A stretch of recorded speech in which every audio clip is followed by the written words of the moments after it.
What's up, world? It's your boy Ty. As you listen to the CD, I'm gonna pay homage to all the men and women that What's came up, before ladies and me. gentlemen? It's your boy Cool Ty coming right back at you one more again. And boy, do we have a great show for you today.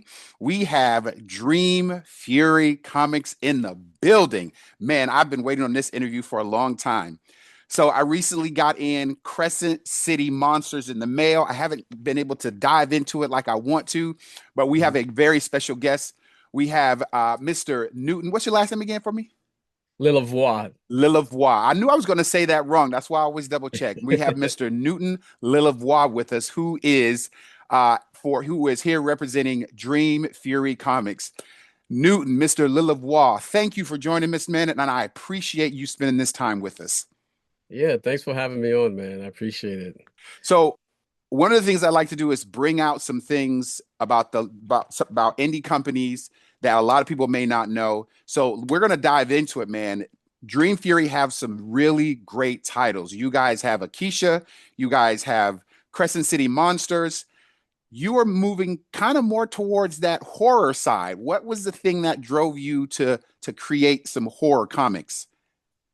Yeah, it was kind of amazing because really my favorite genre, if I had to, like, if you put a gun to my head and decide, it would be sci-fi. Sci-fi, but I'm also a fan of really gritty stories, and so horror kind of lends itself to that. So in terms of writing stories that are like really dark, it just happens that I leaned to horror.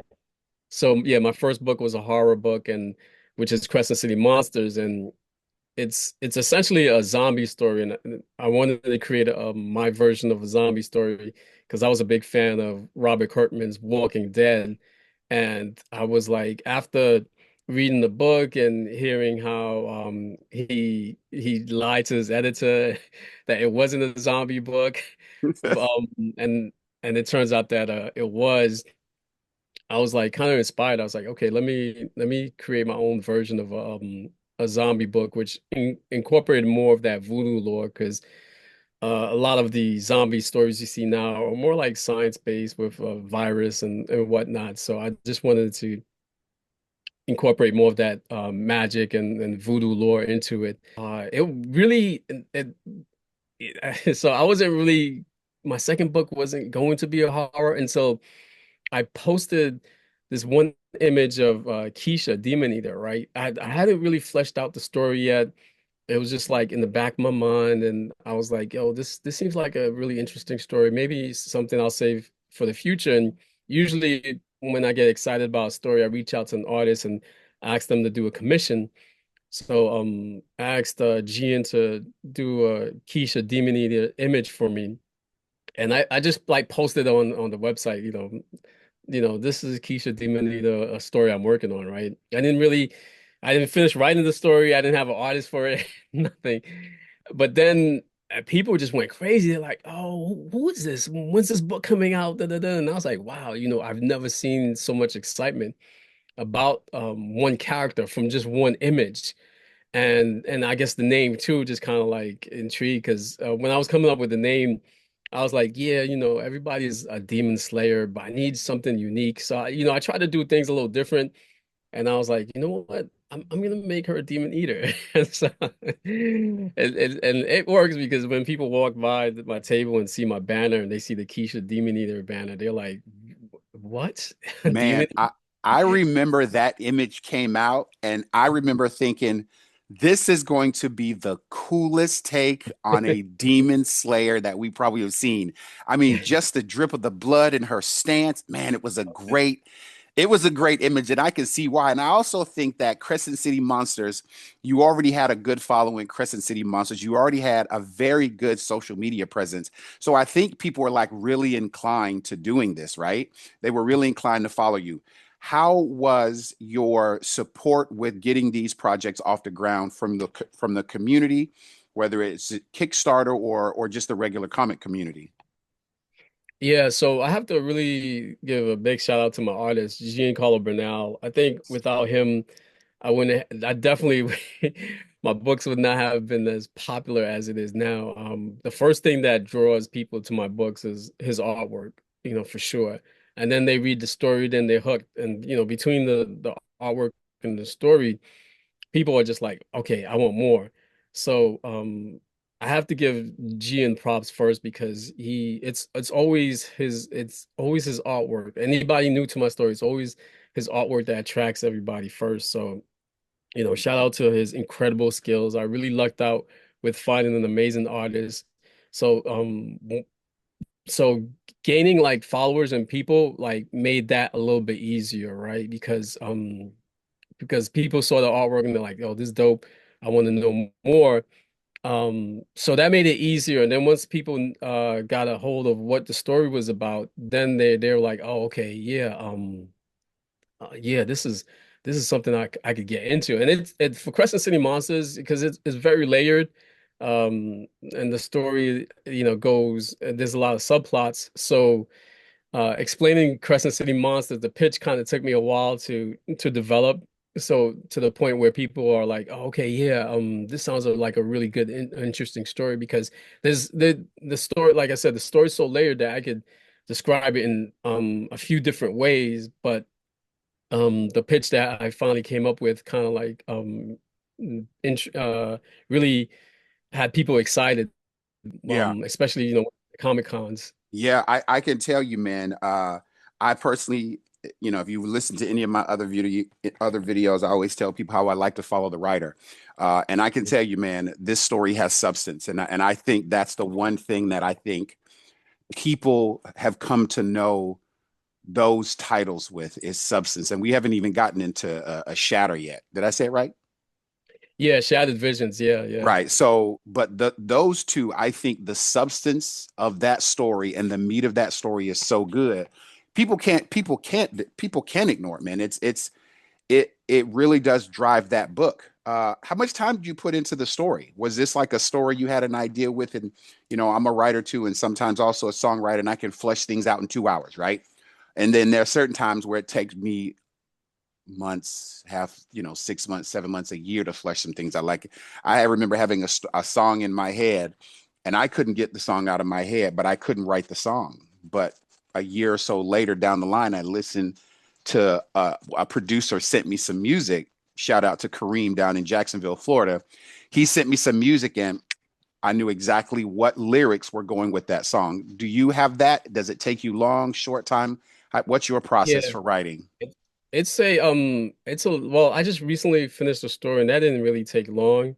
But it was like one issue. It's a 30-page issue. That didn't take long because it's the first issue. And usually I'm pretty good at the first issues. It's just like the continuation that takes a little bit longer because the first is like you could just like it's like it's open, like it's a brand new issue.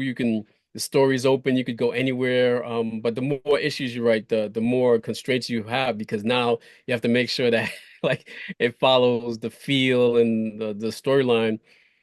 So the first issue usually is like it is really easy now, but in the beginning when I started Crescent City Monsters, I was really anxious to start.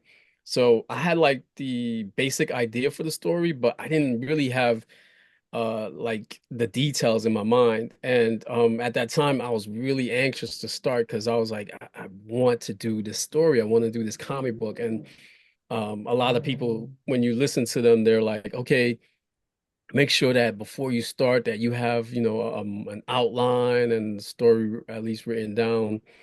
And I was like, I know me. I was like, if I take that route, I'm never gonna finish the story. Like I'm not gonna do it.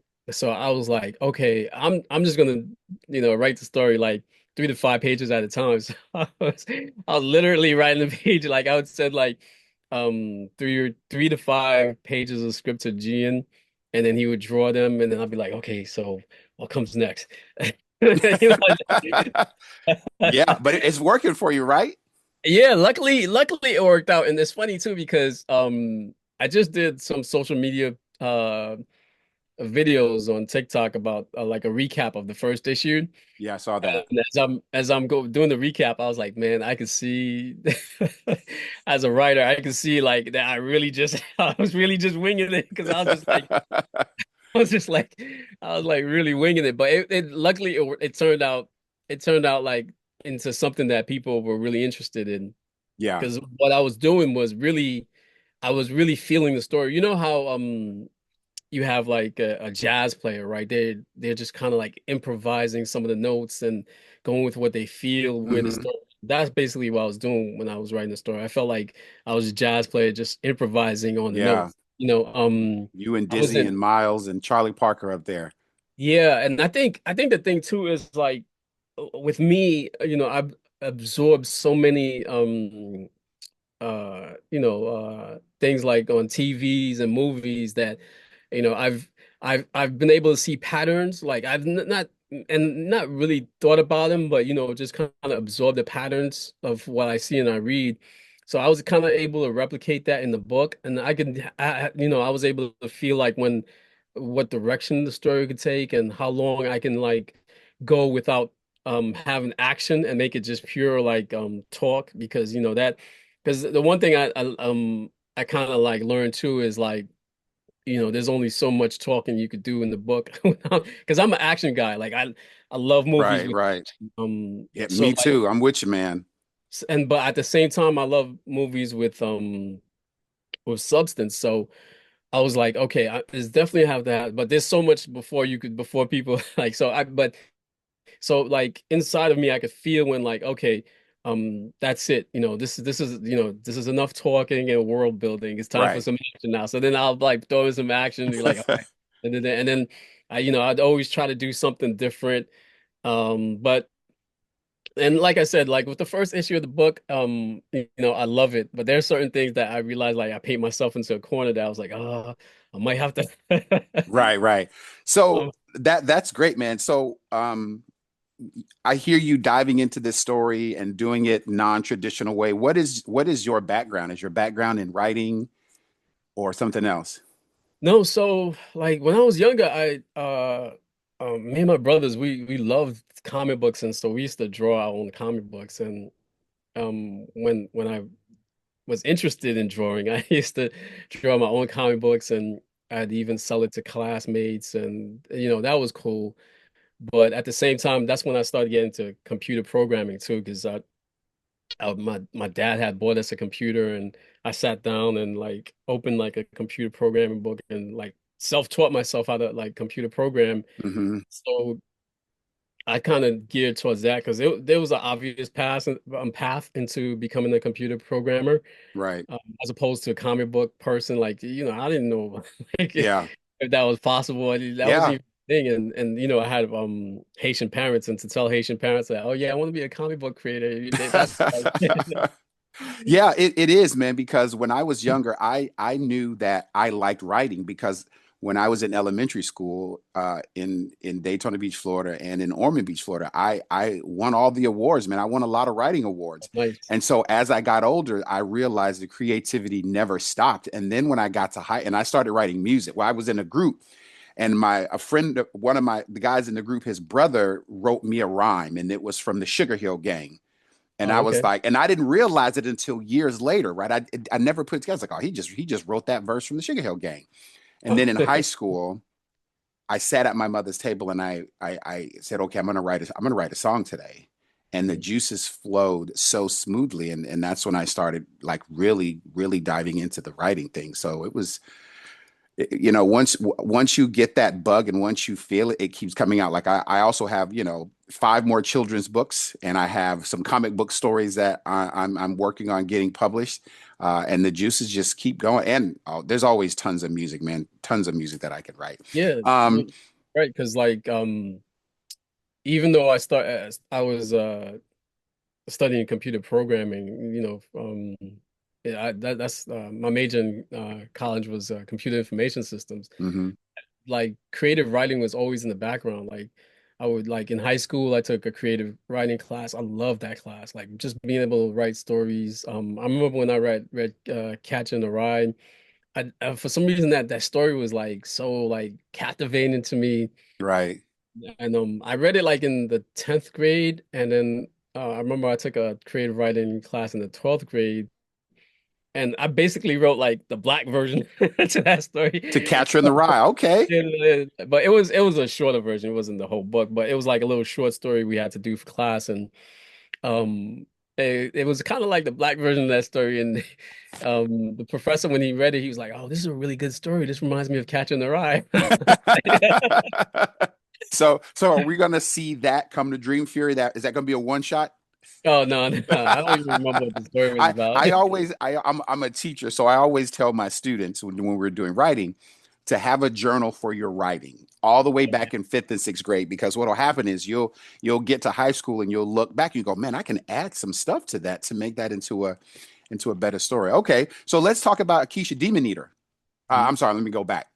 Crescent City Monsters take place in Louisiana Yeah. and go from there. Let's give the viewers a brief overview of Crescent City Monsters, Demon Eaters, and Shatter. Yeah, so I'll give you the pitch that I give at comic conventions. So There you Crescent City go. Monsters is Yeah, because the goal is to grab it. So I want everybody out there listening to us. Look down below. Make sure you grab those IG and that contact information. Order yourself some copy. Go to dreamfury.com and follow this young man so we can keep this thing going. So let's hear those pitches to get more business and more success for the company, man. yeah, so Crescent City Monsters follows Jonas. He's a sorcerer deep-seated at New Orleans supernatural world, and someone in that world puts a bounty on his head. He doesn't know who or why, and he's trying to figure that out. So while he tries to unravel that mystery, the monsters of New Orleans are after him because of that bounty. So that's Crescent City Monsters. And for Keisha Demon Eater, it follows Keisha. She's out with her friends and they're ghost hunting, and Keisha accidentally gets possessed by a demon. And so her family becomes concerned and sends her to an aunt who knows how to exorcise demons. But when she gets to the aunt's town, she sees it's full of monsters and that she actually needs the demon inside of her to stay alive. So the very Mm. thing she was trying to get rid of is the thing that's gonna help her survive. I like that. That's actually the next book I need to pick up. I like to pick up the single issues, as you see, which Yeah. is why I bought Crescent City Monsters in single issue. I like to pick up the single issue. So those are some of the if there's more, I'm gonna make sure I order those. Get some of those. Oh yeah, thanks, man. Yeah. Appreciate it. Right now we're working on the next book for Crescent City Monsters. So, and this is not a spoiler or anything, but for the next book of Crescent City Monsters, you have issue 1 and 2, right? And one starts at like 1963 New Orleans, and then there's this big jump in issue 2 to present day New Orleans, right? So the next book is going to fill in the gap that happens in between issues 1 and 2, Got it. and that story arc is going to be called The Rise of Kingsley. So it's gonna be dope. I'm excited about it, and Okay. cool thing about it was because when I was started writing the next chapter, issue 5, like it was like it just wasn't working. Like everything I was writing didn't feel right, and then that's why I realized like because there's missing gaps in between. I think the missing gaps between issue 1 and 2, if I can mentally resolve that, then I can go ahead and continue with Continue. Okay. where they left off. So I'm going back, and it's gonna be cool too because I think story wise, it's gonna be kind of cool. I mean, some people are gonna be like, "Oh, wait, what happened?" I thought I was gonna get to see what happens next, but I think going back in the story arc is going to be kind of cool because at the same time, it's going to be reveal certain things that we didn't know about Jonas, and then and in a way make things like some certain things make sense, Mm-hmm. and like the relationship that some characters have with each other and the community of Crescent City Monsters. And going back, we're going to kind of like show that, and then so you Okay. can like, oh, okay. And this is why, they behaved this and why they said that and da da da. And so it's gonna be kind of cool because then it's gonna be like all the things about the characters are gonna be even explained even more by going backwards instead of Gotcha. forward. Okay. And so Yeah. that's going to be issue 5 of Crescent City Monsters. Am I correct? Yeah, what I'm gonna try to do is I'm gonna try to come out with a trade again instead of floppies because right now when I go to conventions, my trades outsell my floppies like 10 to 1. So Gotcha. I want to try to stick to trades. The only thing is that trades they take a while to do. I want it to be at least 80 pages. Gotcha. Current Crescent City Monsters is the trade was like 112 pages or something like that. The next one will probably be only 80 or 88 maybe because Gotcha. Keisha Demon 8 is 80 pages, and I realized like that's a really good size. Yeah. 'Cause it's not too long, but it's not too short. It's big enough, so Gotcha. And so what's next for Keisha? For Keisha, yeah. So we're still working on Keisha. The problem I have is the same artist that I have for Keisha is the same artist I have for Crescent City Monsters. So I have to decide, or we have to decide which book he's gonna work on. Is it gonna be Crescent City Monsters or is it gonna be Keisha Demon Eater, right? And I don't want to really wait for him to finish one book to start another because that's gonna take too long. So Right. I'm thinking maybe Jian is gonna pick up Crescent City Monsters because right now he's on another project that has nothing to do with me. So once he finishes that project, I was like, okay, start Crescent City Monsters. Okay. So as far as Keisha, I have to find a new artist, which is gonna be kind of tricky. Yeah. But But artists change, man. We just got to make sure that the art, you got to make sure the art matches that writing. But when you change artists, sometimes that story keeps going on, and sometimes the artist can bring a little bit more depth to the story. yeah. But I think Jian did such a good initial job with Keisha that even if the artist is I get an artist with a little with a different style, I still think that the story could carry on and Right. hold itself because I think it's built enough of an audience where people now are, even though they love the artwork, I think that the story holds them so much that There it is. The story keeps holding people, and that's a big thing. And I tell that to a lot of people. The story keeps holding you, want to keep coming back. And Marvel and DC are perfect with that because they change artists all the time. But as long as that story keeps going, I agree. What is up with Shatter? yeah, Shattered Visions is a story that I co-created with TJ Sterling of Ray Comics. TJ and I hadn't have known each other for like a while, and with TJ it was kind of easy to say yeah with the collaboration because he and I, it's not like I just know him online. We've seen each other face to face at cons. We've hanged out after cons. We've broken bread, Hmm. and we're really cool with each other, and we pretty much have the same mindset when it comes to certain things. And so when he came up, he was like, "Hey, you want to collab on something?" I was like, "Yeah, sure." Because usually I don't do collaborations because I really most likely like to stick in my own mind. You know what I Yeah. mean? But like I said, TJ, I know TJ personally. It's not like I just know him online and or that there's a personal connection with TJ. So I was like, cool, and yeah, so we started some ideas like some ideas, and I think we initially was like, yeah, we were gonna do a sci-fi book. We knew that for sure, but then we were like, all right, let's create a character that's just totally different. That's when we came up with Shatter, the character Shatter. Hmm. Um, Basically, he's just a broken man who's beaten by the system. Right. The psychological effect on him, it has a physical and psychological effect on him, and so he doesn't want to just like he doesn't want to fix it. He just wants to burn the world down because he's broken. He's been really badly hurt by the system, and so like in his attempt to try to burn the world down, um, people who are also disgruntled with like or dissatisfied or very like angry with the way things are, he kind of like becomes like they told him and they become attracted to him, right? So he Hmm. becomes starts off as this man of chaos, this on this solo journey of just burning the world down to like inspiring people to follow his lead in help helping burn the world down. So Gotcha. yeah, so and it's all sci-fi based, and so like that's the basics of the story. Even his name is Shatter, right? Because his name is Shatter because he's like a broken man. Right. His the mask he wears is broken.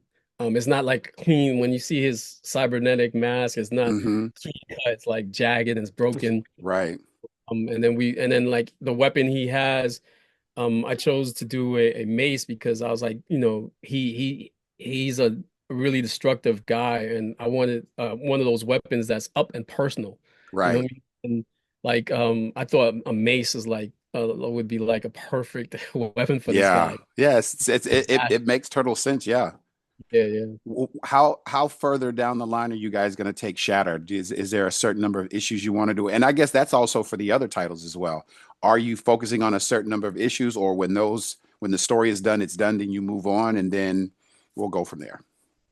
Yeah, for Shadow, we don't have a certain amount in mind, but it is definitely gonna be a few books. It's not gonna because right now Shadow I think is yeah, Shadow is about 112 pages too. It's pretty long. It's over 100 pages, so we're probably gonna do at least four more books of 100 pages at Hmm. least.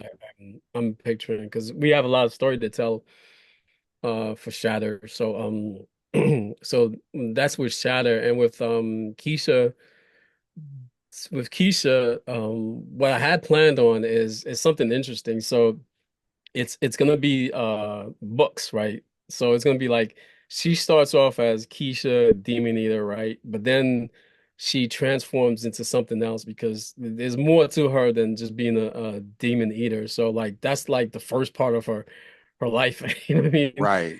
She becomes Keisha something else. Hmm. So like, and I'm thinking there's gonna be like two other books like that. So it's gonna be Keisha something else, and Okay. all those are gonna describe her journey as that particular thing. And each set of books, and each books is probably gonna be maybe like I can imagine like because Keisha is about 80 pages, so Hmm. yeah, another 4 or 5 books in each book. So maybe like three times the five, so 50, at least 15 books for Keisha. And for Crescent City Monsters, I have a lot of plans for that. I'd like to just make that continuous because I have so many characters in the book that I can imagine a scenario where like once I finish Jonas's arc, just continuing with somebody else in Crescent City, Mm, one gotcha. other character Gotcha. from Crescent City Monsters, and make them the character, and just keep the book moving and evolving. Where I'm like flipping main characters around. So like I'll Got have it. like So everybody kind of gets their own little origin story and background story within each of the chapters. I like that. That's a really good idea. yeah, thanks. Yeah. What would be the next step after, 3 to 5 years down the line? What's the next step? Are we looking at TV series, animated, movies? What's the next step for Dream Fury Comics?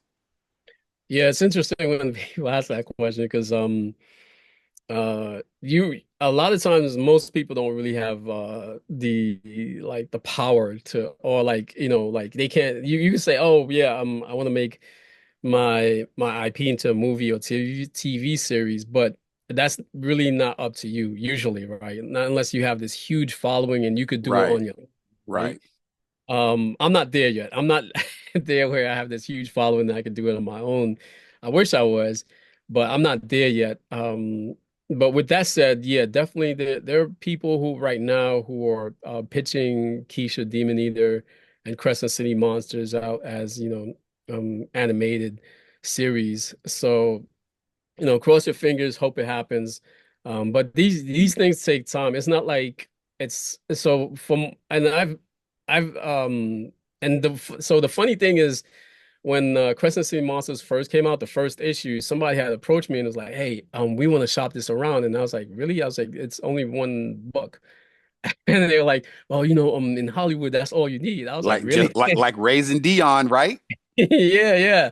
He I only was did one book and he never came back to it.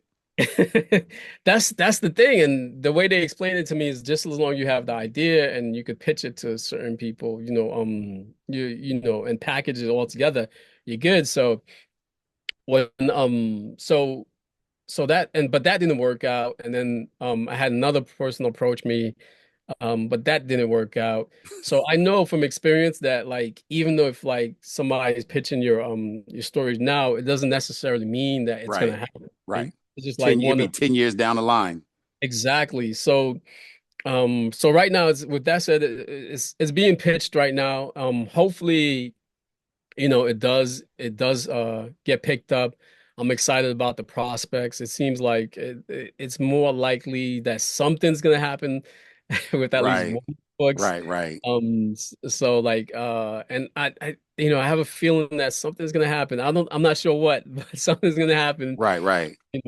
So it's definitely being, like I said, being pitched around, whether or not, it's gonna take, another 6 months, another year, another, like you said, 10 years is is is not is is out of my control, but Right.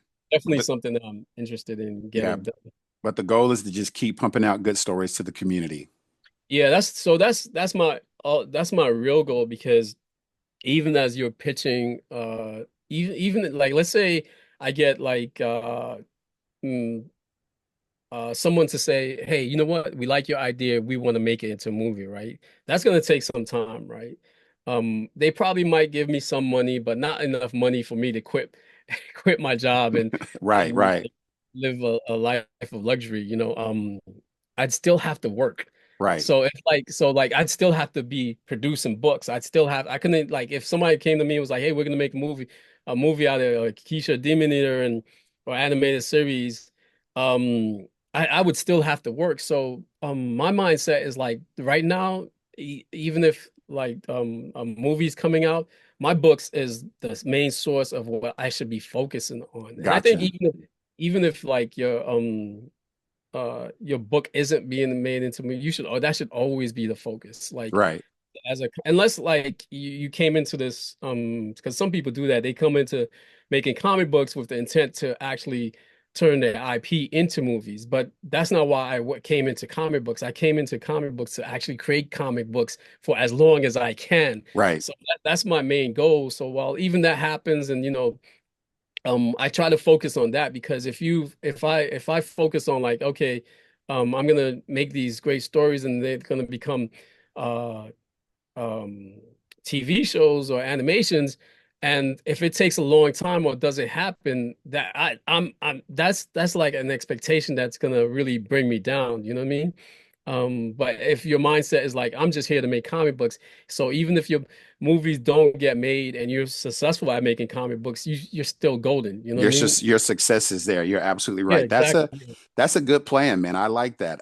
Do you think you are at a point right now where you won't need Kickstarter for your floppies, or is that something you're just gonna keep using? Because I know that's a very integral part of the community, and I personally would like to skip over that altogether.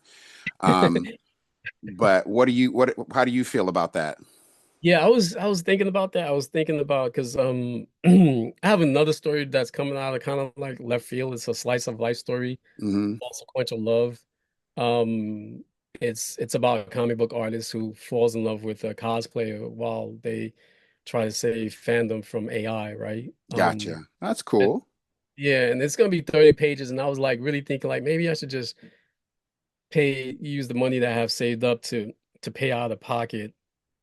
But then because that's what I did with the first issue, Crest Cinema Monsters. But then I was thinking about it. I was like, for cash flow, it's probably better if I do a Kickstarter, Yeah. even the floppy. So I think I'll always need Kickstarter. And I've heard people like, which is a weird argument to me. They're like, oh, you've done, this isn't something that I've heard personally said to me, but I've seen people say to other people or other creators and they're like, "Oh, you keep doing Kickstarters. Kickstarters is just for kickstarting your business." Da, da, da. And my thing is like, no, Kickstarter has evolved to something more than that. Like a lot of things initially start off as something, but then they grow into something else. Now, Kickstarter is not just for just kickstarting one project and then that's it, you're off because and anybody who's done this knows realistically like just saying, "Oh, I've done two Kickstarters and I'm ready to become my own publishing company." It doesn't work that way. Right. Financially, you still need Kickstarter. Right. I like Kickstarter because it forces you to do, first it forces you to do marketing, right? Because you're out there, you're like, my Kickstarter is about to be launched, so make sure you look out for it. And then so you do a lot of pre-marketing, and then you do marketing during Kickstarter, and then you actually like it keeps you in the mindset of like this is a business, and this Hmm. is what I need to do to promote my book, and Gotcha. it Okay. helps. And so, and I think with Kickstarter and the Kickstarter provides a lot of the funding for my business too. So sometimes it's like the bulk of it. I think one year I made more money in Kickstarter than I did at cons, you know. So and when you think about it, the Kickstarter, you're not going anywhere. I don't have to travel to like Right. somewhere in Yeah, town. yeah, I feel you. Okay, that's a good point. All right. Yeah. Well, And I I try to know. make my Kickstarters really short, like maybe like they're usually like 10 to like 21 days. I don't do the full 4 weeks. Gotcha, gotcha.